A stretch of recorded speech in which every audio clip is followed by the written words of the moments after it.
자, 윤동주의 별 해낸 밤이라는 작품을 한번 보겠습니다. 일단 첫 번째는 윤동주 우주강정기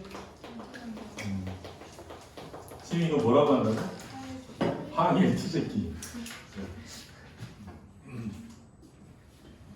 얘또 누구 있어 이때?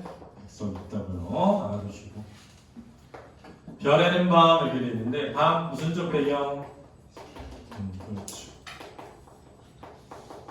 일반적으로 이 밤이라는 시간적 배경은 긍정보다는 뭐의 의미가 많다?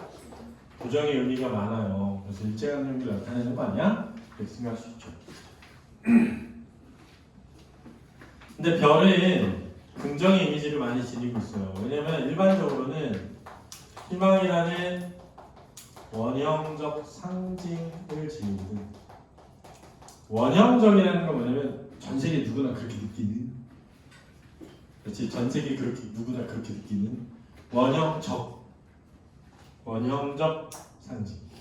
이게 뭐의 원형이다. 아주 근원적인 상징적 의미를 드러낸다. 왜냐면 깜깜한 밤에 별을 보면서 방향을 파악해서 그 어둠 속에서 길을 찾거든. 그래서 보통 별이 희망 이런 걸 나타낼 때가 많아. 그렇지? 이 시에서는 그런 희망이기보다 그리운 대상을 떠올리는 뭐가 되고 있다? 매개체. 그러니까 흰 바람 벽, 도, 어머니를 또 사랑하는 사람을 떠올리게 하는 매개체 역할을 하니까 둘이 동일한 기능을 하는 면이 있다라고 할 수 있는 거죠. 이해했니?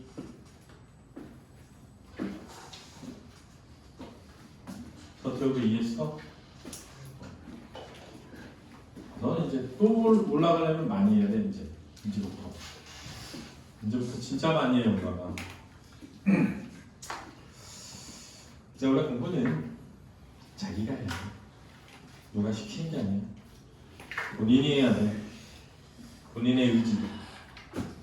근데 내가 늘 얘기했지만 즐겁게 해라. 즐겁게. 내가 올해 고3 애들한테 내가 이제 나이도 먹고 힘들어서 이제 고2 애들한테 내년부터는 고3 안 하려고 그랬더니 고2 애들이 배신자라는 거야. 근데 그 배신자라는 애를 말하면 초등학교 6학년 때부터 다니는 애가 나한테 자기가 선생님 믿고 5년을 다녔는데 갑자기 고3 때 안 가르쳐 나오는 배신자 아니냐고. 그래서 진짜 심각하게 눈물을 글썽이는 거 남자인데 그래서 해준다고 했어. 와 진짜 그 표정을 봤는데 와 진짜 너 개새끼들어. 그 표정 속에 내가 내년에 고3 하기로 했습니다. 제가 하려고요. 내후년에는 이혜윤이 다니면 해야지. 이혜윤이 다니면 너 나중에 내가 안 한다는 건 배신자로서 울려고 그래. 그럼 내가 해줄게. 그렇죠? 선생님 진짜 생각을 일부러 붙였어. 내가 얘기했잖아. 나 좋아하는 일 하다 죽는데. 내가 이번에 윈터 할 때 윈터 잡식 감독 하다가 만약에 죽잖아. 그럼 얘는 충격받지 말고 갑자기 안윤수님 죽었어. 그러면 다 같이 박수 쳐줘. 선생님 축하드립니다. 돌아가신 거 이렇게. 그렇지? 그리고 만약에 근데 내가 지금 안 죽고 니네 다 대학 가고 막 결혼 생활하고 그랬는데 어느 날 안준수님 죽었대.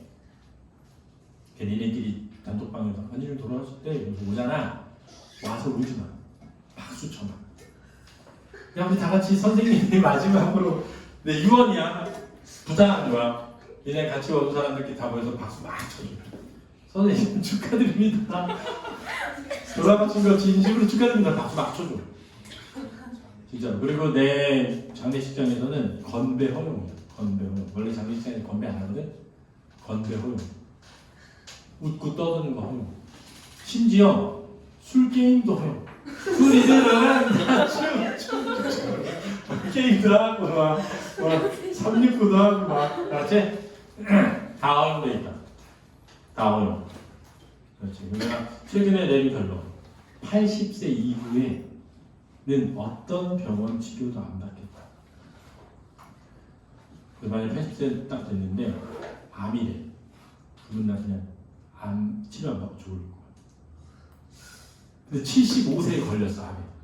수술했을 때 6년 이상 살면 하고 안 하면 그냥 죽을 거야. 그러면 내가 생각했는데 80 정도 살게 된 거야. 근데 생각해보니까 이제 25년 남았어. 그래가지고 되게 엄청 빠르지? 인생 25년밖에 안 남았어. 너네 25년이면 생각해봐. 30, 40 됐니? 30살? 니네 30살이면 선생님 죽어있다. 와서 뭐하라고? 양태는 너 올 거지? 너가 치는 건 돈을 떠. 자, 우리 선생님이 원하시는 거 해드리자. 이렇게 나같이 박수 딱. 선생님 축하드립니다. 돌아가신 거. 하나님, 나라서 몰랐어. 진짜로 나 거짓말 안 해요. 나 그냥 한 말 아니야. 난 진심만 말해. 난 진심만. 김희선 너 올 거지? 아, 박수 쳐야 돼. 나 박수 안 치면 이하나 와서 박수 쳐야 돼. 알았지? 웃으면서. 안 그러면 선생님 슬플 것 같아. 누워서. 그렇지. 그러니까 우린 다 그렇게 태어났다가 다 죽어. 그러니까 즐겁게 살면 돼. 행복하게. 살아있는 동안. 알았어? 꼭 생각해줘.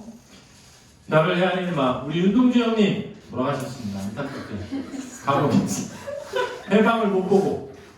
저는 진짜 이 윤동주 형님 생각하면 난 진짜 행복하다고 생각해. 그치? 나는 일제강점기에 태어나지도 않고 전쟁도 한번 겪지 않고 이렇게 평화로운 속에서 대한민국 살았는데 더 좋은 건 뭐야? K문화가 막 세상을 휩쓰면서 약간 국뽕 느껴도 되는 세상을 살다 가는 게 너무 행복해. 개인적으로. 진짜. 내가 외국 쌤이 해외여행 많이 가잖아. 이번에 하와이 가서 깜짝 놀란 거 뭔지 알아? 한국말 하는 거 점원이. 한국인이세요? 뭐 이렇게 그러면 한국인이세요? 그랬더니 뭐 전혀 한국인 아닌데 어떻게 아냐 그랬더니 자기 요즘에 드라마 이거 K-팝 때문에 한국어 배우고 싶어서 배우고 있대. 그러니까 막 말하고 싶은 거 있잖아. 외국어 배워서 우리가 외국인 영어로 말하고 싶고 이런 거 그걸 느꼈다니까. 진짜로. 그 내가 진우잖아. 내가 진우인데 거기 주인공이 K-팝 배우면서 주인공이 진우거든. 근데 나는 JINW고 걔는 JINU야. 진우. 근데 나 바꿨어. 진우로 JINU. 그게 주문할 때 이렇게 커피숍에서 주문할 때 테이크아웃 할 때 이름 입력하게 돼. JINU. 그 사람한테 코리안이냐고 한국인이냐고. 가자의 K-pop 데모넌터스 맞대. 하도 그래가지고 내가 비행기 타고 하와이에서 올 때 거기 공짜로 K-pop 데모넌터스 있어서 그거 봤다니까. 보고 깨달았어. 왜 이렇게 난리인지. 뭐 이렇게 난리인지. 근데 너무 재밌는 거야. 나는 개인적으로 재밌었어. 근데 솔직히 나는 진격거도 재밌고 그 다음에 저것도 재밌거든. 그 뭐 귀멸의 평화 무한성병. 그냥 보러 가고 싶어. 근데 약간 보러 가고 싶은데 약간 쪽발이 느낌 들잖아. 오타쿠 느낌? 그래서 약간 좀 그러긴 한데 보러 그 선생님 와이프가 싫어하거든. 일본 만화 보는 거. 일본어 듣기도 싫고. 근데 나는 좋거든. 에반게리온 이런 데 되게 좋아하더라. 내가 어쨌든 K-pop 너무 좋다. 우리 동주 형이 지금 이 세상을 살았다면 되게 기뻐했을 텐데. 독립이 돼서. 일본인 10대, 20대들이 한국이 한때 일본의 식민지였다면 안 믿는데 한국처럼 발전한 선진국가가 왜 식민지였냐 그런데 그만큼 위상의 변화가 크다. 우리 동주 형 사랑합니다. 자, 계절이 지나가는 하늘에는 그리고요. 자, 중요한 건 지금 계절에 뭐가 있죠?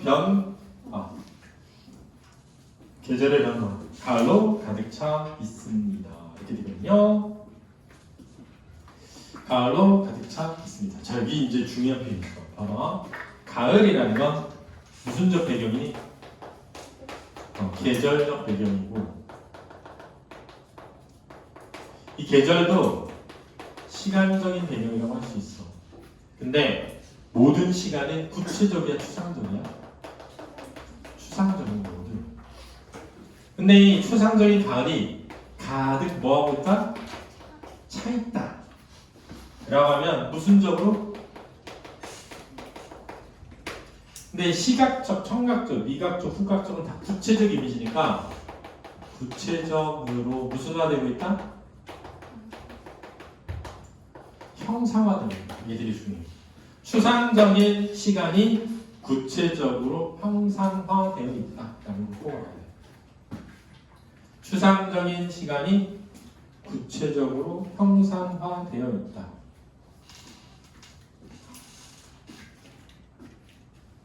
근데 가을로 가득 차 있다는 건 뭘 의미하는 거죠?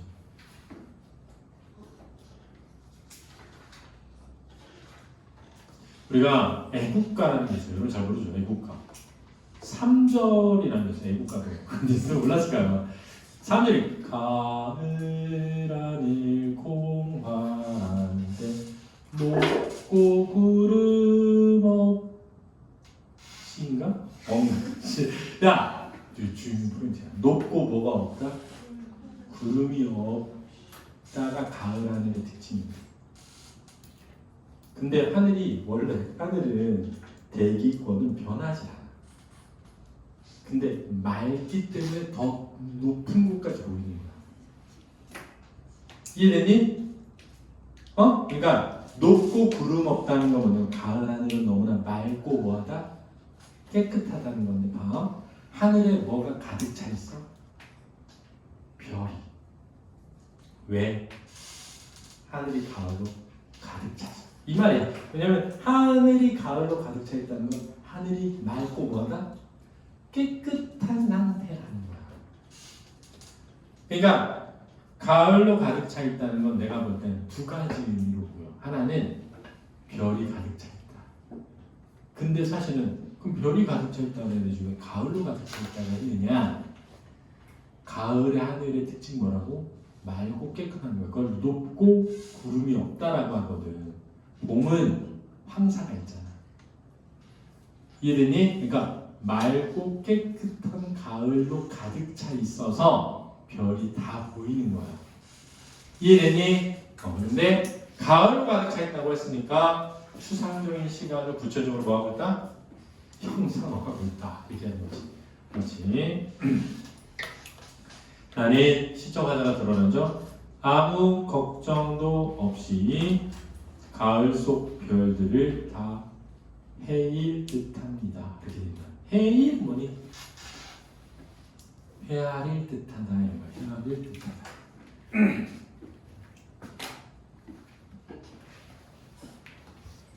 자, 그런데 이제 이런 생각을 해봐야 돼. 하나는 뭐냐면 일단 이 별의 의미가 뭐냐라는 거야. 별의 의미는 그리운 대상을 떠올리는 뭐? 매개체 역할을 한다. 세상의 매개체. 아까 찬용이가 질문하러 왔는데 회고랑 회상이 같은 거예요? 같은 거야. 회상의 매개체야.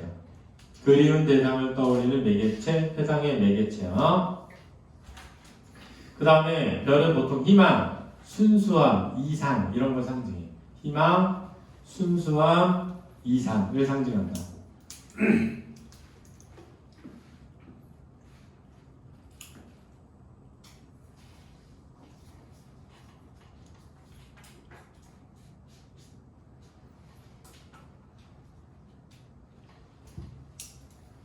자, 그런데 이제 봐봐. 걱정 없이 헤아릴 듯하다 라는 말이잖아. 첫 번째는 저 별을 다 헤아리려고 하는데 날씨가 흐리면 헤아리기가 어렵잖아. 그래서 뭐가 돼? 걱정이 될 수 있지 않겠니? 그지? 아무 걱정 없이 셀 수 있다는 건 그만큼 하늘이 보여서 맑아서. 그렇지? 하늘이 너무 맑아서 별이 다 보여. 그래서 아무 걱정 없이 별을 셀 수 있죠. 예를 들면 그런 거 있잖아. 아빠가 엄마나 아빠가 갑자기 우리 어디 가서 별 보러 가자 할 때 있잖아. 그때 걱정은 뭐야? 날이 뭐 할까 봐. 흐릴까 봐. 이거 걱정하잖아. 그래서 선생님은 개인적으로 여기서 왜 걱정 없이가 나왔느냐? 날씨가 뭐해서? 맑아서 가을이어서. 아무 구름이 낄 걱정 없이 헤아릴 것 같다. 가슴 속에 하나 둘 새겨지는 별을 이제 다 못 헤아리는 것은 쉬 아침이 오는 까닭이요. 그랬단 말이에요. 쉬 아침이 오는 까닭이다라는 건 쉬가 쉽게 아침이 온다는 거야. 그렇지? 그쵸. 아침이 오면 별을 헤아릴 수가 없죠. 이거를 현실의 제약이라고도 가르친다. 내일 밤이 남은 까닭이요. 그랬단 말이야. 내일 밤이 남은 까닭이라는 건 뭐냐면 내일 다시 뭐 하면 되니까? 세면 되니까. 여유라고 하긴 하네요. 여유. 마음속의 여유. 아직 나의 청춘이 다하지 않은 까닭입니다. 그랬단 말이야. 나의 청춘이 다하지 않은 까닭이라는 건 미래에 대한 희망.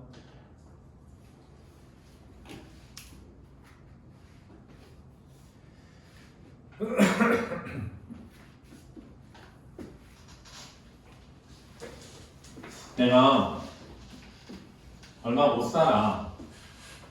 그러면 내 일을 빨리 뭐 해놓고 싶어? 다 해놓고 싶어질 수 있는데 내가 이제 막 젊은 나이야. 그럼 서두를 필요가 없지. 선생님이 가르쳤던 학생이 신의고 학생인데 고3 때 갑자기 학원을 그만두겠다는 거야. 1학년, 2학년 뿐만 아니라 중1 때부터 다녔거든. 엄청 오래됐는데 우리 학원에 다니고. 내가 왜 그만두려고 하는데 그랬더니 일요일 아침까지 학원에서 수업을 듣는 거는 아닌 것 같아. 인권 침해인 것 같아. 그런 거야. 왜냐면 고3 수업이 고3이 되면 반에 한 반으로 모이거든. 그리고 보통 고3 시험이 8시 40분이잖아. 내가 8시 40분에 해 수업을. 애들이 8시 40분에 와서 시험 보고 수업하고 이렇게 하거든. 내가 일요일로 옮겨가지고 했더니 얘가 갑자기 그만둔다는 거야. 6월 모의고사 보기 직전에 시간 바꿨거든. 일찍 와서. 근데 내가 걔랑 한 30분 얘기했는데 걔 말에 타당함이 있는 거야. 그래서 내가 그래 그러면 학원 다니지 말고 마무리를 이렇게 해라고 했거든. 그래가지고 시험을 보고 성균관대 글로벌 경영을 갔거든. 우리 학원에서 수학, 영어, 국어 다 했어. 근데 국어만 6월 평가원 끝나고 안 다녔어. 성적을 하나 1등급이었어. 1등급. 걔 동생도 지금 다녀. 중3인데. 기름 중인데. 근데 걔가 성대 글로벌 경영을 갔는데 아빠가 이제 결제하러 온 거야. 학원에 동생 때문에. 내가 물어봤지. 성기는 대학생활 재밌어 합니까? 이렇게 물었더니 뭐래더라. 12시까지 일어난 적 없어. 아침에 대학 가가지고 12시 전에 일어난 적 있대. 1년 내내. 그럼 왜요? 그때 새벽에 3시 전에 잔 적이 있대. 게임하는.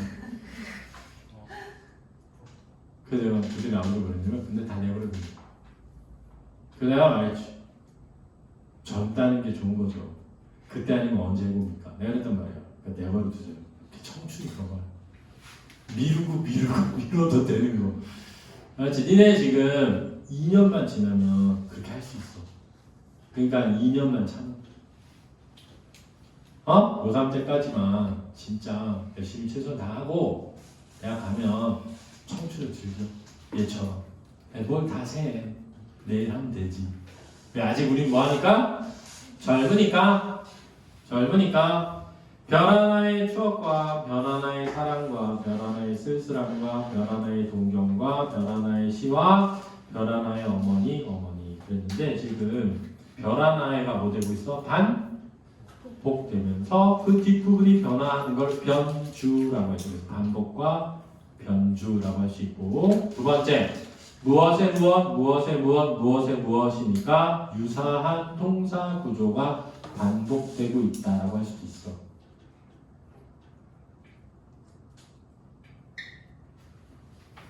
그렇게 보면 그 위에서도 뭐하는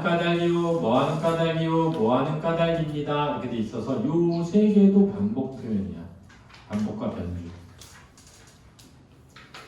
추억, 사랑, 쓸쓸한, 동경, 시, 어머니 그랬는데 어머니만 두 번 반복되고 있죠. 또 그리움의 대상들이죠.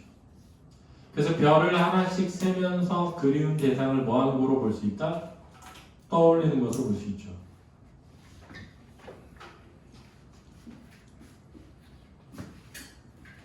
이렇게 별을 하나씩 세면서 그리워하는 대상을 떠올리다 보면 어느새 벌써 뭐가 와?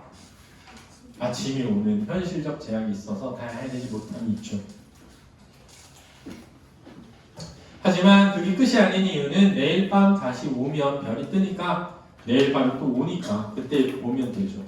그래 아직 나는 뭐 하니까요? 젊으니까요. 근데 윤동주 진짜 젊은 나이에 죽었어. 그렇지 슬프죠. 어머님, 나는 별 하나의 아름다운 말 한마디씩 불러봅니다. 그래서 이 어머님이 단독형 부름이야. 어머님이라는 단독 형태로 부르고 있어. 자, 이렇게 단독형 부름이 되면 이 어머니가 청자가 되는 거야. 청자가 되면서 이 부분이 대화체가 되고 있다. 대화체라는 거하고 대화는 다른 거다. 대화는 상대방이 대답을 해야 되거든. 그러니까 얘는 대화는 아니다. 대화체일 뿐이야. 그렇지? 그럼 선생님 대화체면 말을 건네는 방식이라고 할 수 있나요? 대화체는 말을 건네는 방식이라고 할 수 있다. 따라서 얘는 대화체이면서 말을 건네는 방식이 되지만 대화는 안 된다. 나는 별 하나의 아름다운 말 한마디씩 불러봅니다. 소학교 때 책상을 같이 했던 아이들의 이름과 태, 경, 오 이런 이국 소녀들의 이름과 벌써 애기 어머니가 된 계집애들의 이름과 자! 열겁법 쓰이고 있죠? 자 여기 보면은 이 별 하나씩에 부르는 이름이라는 공통 범주 안에 각각 다른 대상이니까 열겁법이 되겠습니다. 또 하나 중요한 것은 그 위에 있는 부분은 시행의 구별이 있잖아요. 근데 이 4연은 5연은 시행의 구별이 없습니다. 이게 시행의 구별이 없는 걸 산문적이라고 합니다.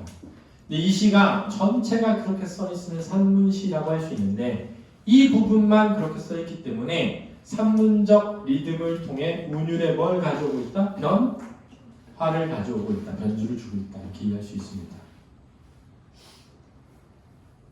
가난한 이웃 사람들의 이름과 비둘기, 강아지, 토끼, 노래, 노새, 노루, 프랑시스 잠, 라이너, 마리아, 릴케. 프랑시스 잠하고 라이너, 마리아, 릴케는 누구 시에도 나왔어? 백석 시에도 나왔잖아. 유사성이 진짜 많은 거야. 이런 시인들의 이름을 불러봅니다. 자, 이 대상은 다 그리워하는 대상들이죠. 이네들은 너무나 멀리 있습니다. 는요. 별이 아스리 멀도시. 자, 멀리 있기 때문에 그 대상을 뭐한다? 그리워하는 거죠. 자, 이런 거를 멀리 있는 건 대상의 부채라고 합니다. 대상의 부채. 특히 윤동주는 일제강점기에 일본 유학을 갔었거든요. 그러니까 어릴 적 친구들, 그리워했던 대상들과 뭐에 있었어? 떨어져 있었단 말이에요. 이별에 있었죠. 어머니, 그리고 당신은 멀리 북간도에 계십니다. 그래서 북간도는 과거 회상의 구체적 공간이고요. 과거 회상의 구체적 공간이고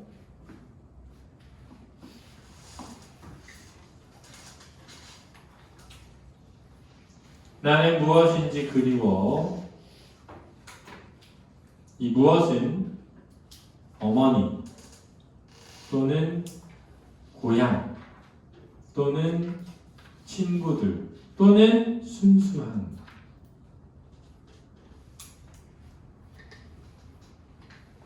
이 많은 별빛이 내린 언덕 위에 내 이름을 써보고 자신이 시에서 내 무엇 나의 무엇 그럼 무슨 적이라고?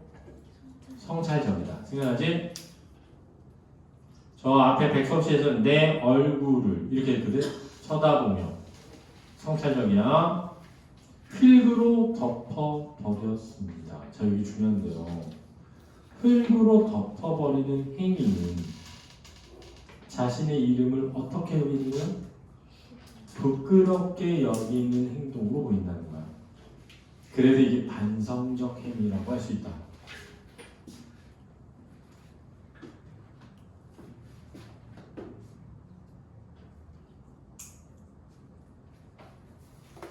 그래서 어떤 사람은 이 이름이 일본식 이름이 아니었겠는가 이렇게 생각하기도 하는데 윤동주가 차식 이름을 했던 얘기 들어본 적이 없어가지고 학교에서는 뭐라고 했어? 안 했어 아직? 한번 들어봐 안 했지?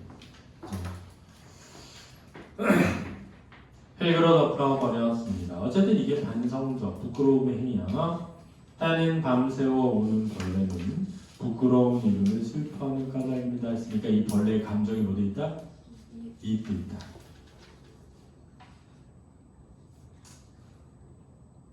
감정이입이 되어 있는 이 대상은 무슨적 상관물? 객관적 상관물이 되겠죠. 그래서 자신의 이름을 부끄러워한다는 것까지 맞는 것 같아요. 그러나 자 여기서 시선이 뭐 된다? 전환된다. 겨울이 지나고 자, 이 겨울은 긍정이야 부정이야? 부정. 일제강점기를 보이는 걸로 알 수 있고 나의 별에도 봄이 오면 자, 이 봄은 뭘 의미한다고 했습니다? 광복. 그리고 봄이 오면 과거, 현재, 미래야? 미래죠. 미래죠.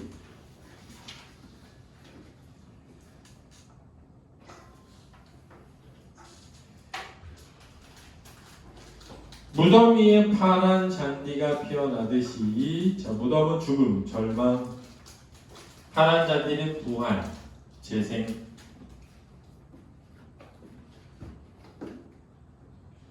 내 이름자 묻힌 언덕 위에도 자랑처럼 풀이 무성할 것이 왜다 이렇게 되겠다. 자, 내 이름자가 묻힌 언덕 위에도 그러니까 아까 그래서 내 이름을 흙으로 덮어버렸잖아, 그지? 풀이 무성할 것이다. 내 이름이 자랑스러운 이름이 될 것이다 이런 거잖아. 근데 어떻게 보면 윤동주의 이름은 지금 되게 우리 민족에게 자랑스러운 이름이죠. 그죠? 이 부모님이 윤동주가 이렇게 유명한 신이 된 걸 알면 얼마나 자랑스러워하겠니? 자, 그래서 별 해는 밤이라는 시를 한번 같이 분석해 보았습니다. 그렇습니다. 질문이